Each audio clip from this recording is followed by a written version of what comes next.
तो आज हम बात करने वाले हैं साल 2019 में आई एक Slovenian slasher film the curse of Wulberga के बारे में। दोस्तों इस फिल्म की कहानी बहुत ही अच्छी है जो कि आपको बेहद पसंद आएगी, तो आप इस वीडियो को अंत तक जरूर देखिएगा। फिल्म की स्टार्टिंग में हम स्वेन नाम के बंदे को देखते हैं जो कि डेविल की पूजा करता था। स्वेन अपने हाथ से खून निकालता है और उसे डेविल को चढ़ाता है। वो उससे कहता है कि वो उसके लिए उस मड़ी को ढूंढ के रहेगा। फिर हमें भोजन नाम का एक बंदा दिखाया जाता है जो कि स्लोवेनिया में रहता था। वो एक बार में होता है जहाँ पे उसे एक लड़की पसंद आती है। वो उसे सीटी मार के उसे अपने पास बुलाता है तो वो लड़की उस पर बहुत ही ज्यादा गुस्सा करती है। वो उससे कहती है कि उसकी इतनी अच्छी शक्ल नहीं है कि वो उस पर फिदा हो जाए। वो एक बदसूरत इंसान है जिसकी कोई लड़की कभी हो ही नहीं सकती।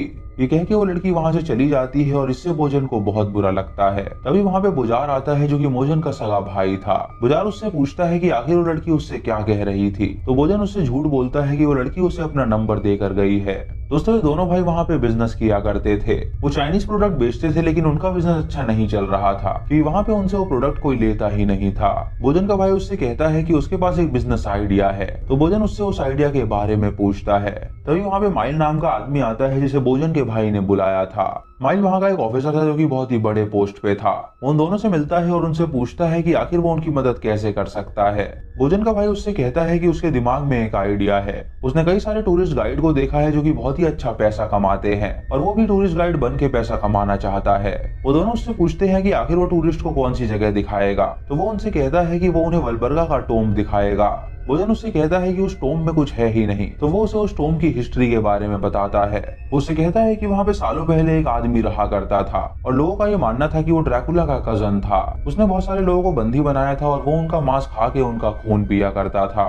भोजन उससे कहता है कि ये आइडिया बिल्कुल बकवास है क्योंकि वहां पे कुछ ऐसा था ही नहीं जिसकी बात वो कर रहा है। माइल उससे कहता है कि वो बिल्कुल सही कह रहा है। वुलबर्गा का वो महल बहुत सालों से बंद है और कोई भी वहां पे आता जाता नहीं है। उनसे ये भी कहता है कि वो उन्हें वहां का एक्सेस दिला देगा जिससे वो टूरिस्ट को वहां पे ला सकते हैं और उन्हें उसका टूर दे सकते हैं। भोजन ये सब करने के लिए तैयार नहीं था लेकिन उसका भाई उससे कहता है कि ऐसा करके वो ढेर सारे पैसे कमा सकते हैं। उन्हें बस मनगढ़ंत कहानी बनानी है और उसे टूरिस्ट को बताना है जिससे कि वो काफी एक्साइटेड हो जाएंगे और उनकी कहानी सुन के और भी ज्यादा लोग वहां पर आएंगे। ये सुन के भोजन भी मान जाता है और वो सभी उस पर काम करने लगते हैं। वो लोग इंटरनेट पे अपना एडवर्टीजमेंट डाल देते हैं और स्वयं जब उस एडवर्टीजमेंट को देखता है तो वो काफी एक्साइटेड हो जाता है क्योंकि उसे जो चीज चाहिए थी वो उस बिल्डिंग में मौजूद थी। वो तुरंत अपने दोस्त को कॉल करता है जो कि स्लोवेनिया में रहता था। वो उससे उस बिल्डिंग में जाने के लिए 2 टिकट्स बुक करने के लिए कहता है, तो बंदा उसकी टिकट बुक करवा देता है और अगले दिन वो सभी वहां पे पहुंचते हैं। भोजन सभी टूरिस्ट को इन्वाइट करता है और उनसे कहता है कि इस बिल्डिंग के अंदर ड्रैकुला रहता है और कई सालों से बिल्डिंग बंद थी और आज ही ये बिल्डिंग खुली है।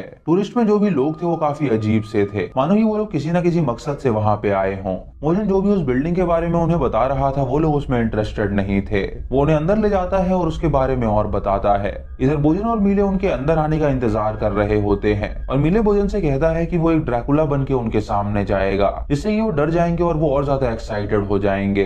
तभी हम उनके पीछे एक आदमी को देखते हैं जो कि वहां पे मौजूद था। भोजन उन सबको अंदर लाता है और उनसे कहता है कि ये ब्लडी बैरन का रेजिडेंस है और यहाँ पे वो लोग किसी भी चीज को ना छुए क्योंकि वो काफी प्राचीन है। वो देखता है कि कोई भी उसकी बातों में इंटरेस्टेड नहीं है जिससे उसे काफी बुरा लगता है और उसके बाद वो उन्हें ऊपर ले जाने लगता है। वहाँ पे एक डायरेक्टर 2 लड़कियों के साथ आया होता है क्योंकि उसे वहाँ पे उनके साथ एक फिल्म बनानी थी। वहाँ पे एल्सा और एना नाम की 2 लड़कियां होती हैं जो कि अपने दोस्त के साथ वहाँ पे आई थी और वो सभी कॉलेज स्टूडेंट्स हैं जो कि अपने आप को ड्रैकुला हंटर्स मानते थे।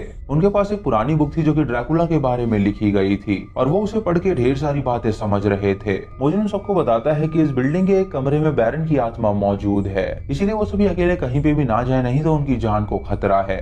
इधर मीले भोजन से कहता है कि वो जल्दी से ड्रैकुला का कॉस्ट्यूम पहन ले और अंदर जाके उन्हें डराए जिससे कि उन लोगों को और मजा आए। जब मीले अपने लिए ब्लड लेने जाता है तो मोजिन के ऊपर खून के छींटे आते हैं। ये देख के भोजन हैरान हो जाता है और जब वो पीछे मुड़ता है तो देखता है कि मीले मर चुका है और उसके सर पे किसी ने बड़ा सा लोहा मारा है। ये देख के वो बहुत डर जाता है और वहां से भागने लगता है। इधर मोजिन की बात कोई नहीं सुनता और सभी अलग अलग चले जाते हैं क्योंकि उन सबको अलग अलग होके अपने काम करने थे।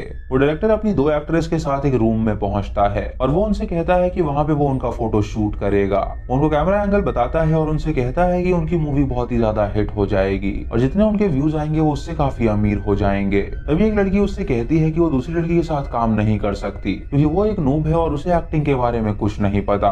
ये देख के वो उस लड़की को डांटता है तो वो लड़की उसके पास आके उसे सेड्यूस करने लगती है। तभी दीवार से उस लड़की की तरफ एक भाला आता है जो कि उसके शरीर के आर पार हो जाता है। ये देख के डायरेक्टर और दूसरी लड़की डर जाते हैं और सोचते हैं कि आखिर ये क्या हुआ। वो दोनों वहाँ से भागने लगते हैं और सभी को जाके इस बारे में बताते हैं। उनकी बात सुनकर सभी लोग हैरान हो जाते हैं और वो लोग मोजिर को पकड़ लेते हैं। उनसे पूछते हैं कि आखिर यहाँ पे चल क्या रहा है। मोजिर उससे कहता है कि उसे इस बारे में कुछ भी नहीं पता। स्वेन उसे पीटता है और उससे कहता है कि कहीं ये उसकी प्लानिंग तो नहीं। तो मोजिर उससे कहता है कि उसने ये नहीं बल्कि कुछ और प्लान किया था और यहाँ पे जो भी मर्डर हुआ है वो उसके आदमियों ने नहीं किया।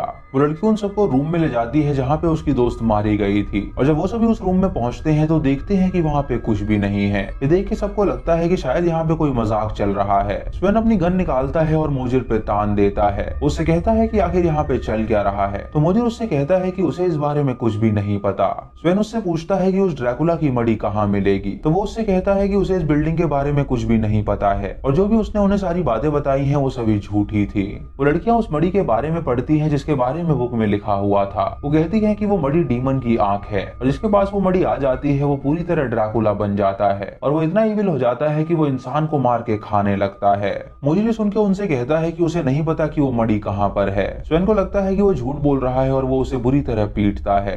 इधर भोजन भाग रहा होता है अपनी जान बचाने के लिए, लेकिन तभी उसके सामने कोई आ जाता है जो कि उसे जान से मार डालता है। ये सभी लोग कमरे में होते हैं जो कि डिस्कस कर रहे थे, लेकिन तभी एक दरवाजे से एक बंदा भोजन का कटा हुआ सर उनकी तरफ फेंकता है। ये देख के सभी लोग हैरान हो जाते हैं और समझ जाते हैं कि उनकी भी मौत होने वाली है। भोजन उन सबसे कहता है कि उसके भाई का कटा हुआ सर है और वो नहीं जानता कि आखिर वो कौन है जो कि उन्हें मारना चाहता है। वो लोग उसकी बातों पे यकीन नहीं करते और उसे बुरी तरह डांटते हैं। वो डायरेक्टर काफी फ्रस्ट्रेट हो जाता है और वो उनसे कहता है कि वो यहाँ से जा रहा है और जब वो गेट की तरफ पहुंचता है तो कोई उसे तीर मारता है जिससे उसके शरीर से ढेर सारा खून निकलने लगता है और उसकी मौत हो जाती है। ये देख के सभी लोग डर जाते हैं और वहाँ से भागने लगते हैं और वहाँ पे एक बूढ़ा कपल होता है जो कि इन सब से नहीं डरता क्योंकि वो पूरी तरह ड्रंक थे और वहाँ पे वो सिर्फ टल्ली होने आए थे। इधर एल्सा और एना अपने दोस्त के साथ जब भाग रही होती हैं तो तभी उन्हें कुछ आवाज आती है। जब वो पीछे मुड़ती हैं तो देखती हैं कि उनके दोस्त के शरीर में किसी ने औजार घुसा दिया है। ये देख के वो काफी डर जाती हैं और वहाँ से भागने लगती हैं। एल्सा का पैर फिसल जाता है जिससे वो नीचे गिर जाती है और एना उसकी मदद करती है वहाँ से भागने में। जब वो उसे वहाँ से ले जा रही होती है तो एल्सा रुक जाती है और उससे कहती है कि उसकी टांग में बहुत दर्द हो रहा है जिससे वो आगे नहीं बढ़ पाएगी। उसे बताती है कि उनके यहाँ पे आने का डिसीजन बहुत ही ज्यादा गलत था। उसे लगता है कि जरूर वो ड्रैकुला जिंदा है जो कि उन्हें एक एक करके मार रहा है।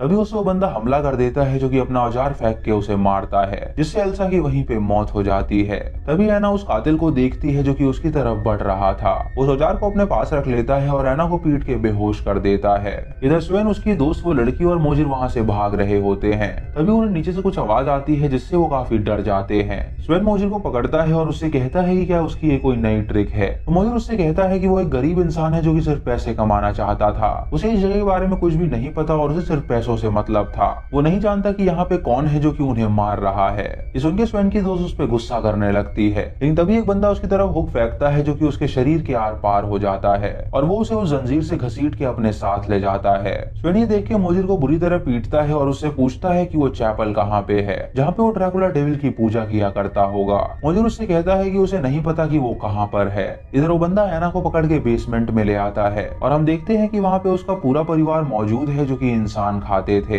वो सभी उस ड्रैकुला के फैमिली मेंबर्स थे जो कि इंसान खा के जिंदा रहते थे। एक लड़की जब एना को देखती है तो वो उस कातिल से कहती है कि वो काफी स्वादिष्ट है और इसका मांस उन्हें खाने में बहुत ज्यादा मजा आएगा। वो लोग स्वेन के दोस्त को भी वहाँ पे लाते हैं जो कि काफी छटपटा रही थी। वो कातिल उसका सर पकड़ता है और उसका सर दीवार में बुरी तरह पीटता है जिससे वो जख्मी हो जाती है और उसके बाद वो उसे एक टेबल पे लेटा देते हैं। वो लोग अपने हाथ में हथौड़े लेते हैं और उसके बाद उसके शरीर को पीटने लगते हैं जिससे उसके शरीर का कचुम्बर बन जाता है और उससे खून निकलने लगता है। इधर स्वेन, मोजिर और वो लड़की ग्राउंड फ्लोर में पहुंचते हैं जहाँ पे उन्हें एग्जिट नहीं मिलता। स्वेन मोजिर को डांटता है और उससे कहता है कि आखिर उसने ऐसा प्लान बनाया ही क्यों। मोजिर गुस्से में आके एक जगह पे लात मारता है जिसके अंदर से वो मड़ी बाहर निकलती है जिसकी स्वेन को तलाश थी। वो उस मड़ी को पाके काफी खुश हो जाता है और जोर से हंसने लगता है, लेकिन तभी वो कातिल उसे भाला फेंक के मारता है जिससे उसकी मौत हो जाती है। तभी वो कातिल उनके सामने आ जाता है तो मुझे उस लड़की को उसके हवाले कर देता है और वहां से भागने लगता है। इधर ऐना की जब आंखें खुलती हैं तो वो अपने आप को बंधा पाती है। वो अपने सामने एक कैनिबल लड़की को देखती है जो कि उसको सवार रही थी। वो उससे कहती है कि वो सालों साल से यहाँ पे रहते हैं और उसने एक पेपर पर ड्राइंग बनाई है कि आखिर उनके साथ क्या हुआ था। उसे वो ड्राइंग दिखाती है और उससे कहती है कि सालों पहले वो इंसान को नहीं बल्कि जानवरों को मार के खाते थे। लेकिन जब गांव वालों को ये बात पता चली तो वो लोग वहां से भाग निकले और वो सभी इस बिल्डिंग में आ गए रहने के लिए। बैरन उनका पिता था जो कि हमेशा उनका ख्याल रखा करता था, लेकिन उनके मर जाने के बाद वो लोग उसे वापस लाने की कोशिश कर रहे हैं। ऐना ये देख के वहां से भागने की कोशिश करती है लेकिन उसका पैर बंधा हुआ था। तभी उस लड़की की माँ वहां पे आती है और उससे कहती है कि वो उसके मीट को मार डाले, लेकिन लड़की किसी को मारना नहीं चाहती थी। इधर मुजिर अपने आप को बचाने के लिए वहां से बाहर निकल जाता है और बहुत खुश होता है। जब वो आगे भागता है तो अचानक उसका पैर एक बेयर ट्रैप में फंस जाता है और तभी वो अपनी तरफ 2 कैनिबल्स को आते हुए देखता है। ये देख के वो अपना पैर छुड़ाता है जिससे उसका पैर टूट जाता है, जिससे उसे बहुत दर्द होता है और वो जोर से चिल्लाता है। वो उन कैनिबल से कहता है कि उसकी कोई गलती नहीं है तो वो लोग उसे ना मारे, लेकिन वो उसकी एक नहीं सुनते और उसे बुरी तरह पीट के मार डालते हैं। अगली सुबह उस कपल की आंखें खुलती हैं जो कि पी के टल्ली हो गए थे। वो दोनों उठते हैं और देखते हैं कि उन्होंने कल रात को बहुत ज्यादा दारू पी ली थी। तभी वो बूढ़ी लेडी एक और वाइन निकालती है और अपने पति से कहती है कि वो दोनों इसे एंजॉय करेंगे। वो लोग उस बिल्डिंग से बाहर निकलते हैं और सोचते हैं कि आखिर अब वो कहाँ पे जाएंगे। उसका पति उससे कहता है कि अब वो लोग दूसरी ट्रिप पे जाने वाले हैं तो वो अपनी वाइन तैयार रखे हुए वहां पे भी वो पी के टल्ली होंगे। सुनकर वो लेडी काफी खुश हो जाती है और वो दोनों वहां से निकल जाते हैं। फिर हमें ड्रैकुला की फैमिली दिखाई जाती है जो कि ऐना का मीट खा के आराम से सो रहे थे। उनके टेबल पे हम बहते हुए खून को देखते हैं जो कि सीधा नीचे जा रहा था और वो खून ड्रैकुला बैरन के सर पे गिर रहा था जहाँ पे उसकी ग्रेव थी। उस खून से उस ड्रैकुला की आंखें खुल जाती हैं और वो जिंदा हो जाता है और इसी के साथ ये मूवी यहीं पे खत्म हो जाती है। तो दोस्तों ये थी इस फिल्म की कहानी जहाँ पे हमें बैरन नाम का एक ड्रैकुला दिखाया गया है जिसने अपनी फैमिली बनाई थी और वो लोग वुल्बर्गा के उस बिल्डिंग में रहा करते थे। बैरन ने अपनी बीवी और बच्चों को सीक्रेट ही रखा हुआ था और वो लोग बेसमेंट में रहा करते थे। जब बैरन की मौत हुई तो उसकी बिल्डिंग को बंद कर दिया गया और किसी को भी नहीं पता था कि उसके बीवी और बच्चे वहीं पे रहते हैं। जब मुजिर और उसके भाई ने वो बिल्डिंग खोली और टूरिस्ट वहां पे आए तो उन्हें पता चला कि वहां पे कोई आया है और फिर उन लोगों ने उनका शिकार किया और उनका खून अपने पिता को चढ़ाया जिससे वो ड्रैकुला वापस से जिंदा हो गया। तो दोस्तों ये थी इस फिल्म की कहानी। आपको ये कहानी कैसी लगी आप हमें कमेंट सेक्शन में जरूर बताएं और यही बताएं कि आप किसी ऐसी बिल्डिंग में जाना चाहेंगे या नहीं। चैनल पे नए हैं तो सब्सक्राइब करें और बेल आइकॉन दबाएं नोटिफिकेशंस के लिए। दोस्तों वीडियो को लाइक और शेयर करना बिल्कुल मत भूलिएगा।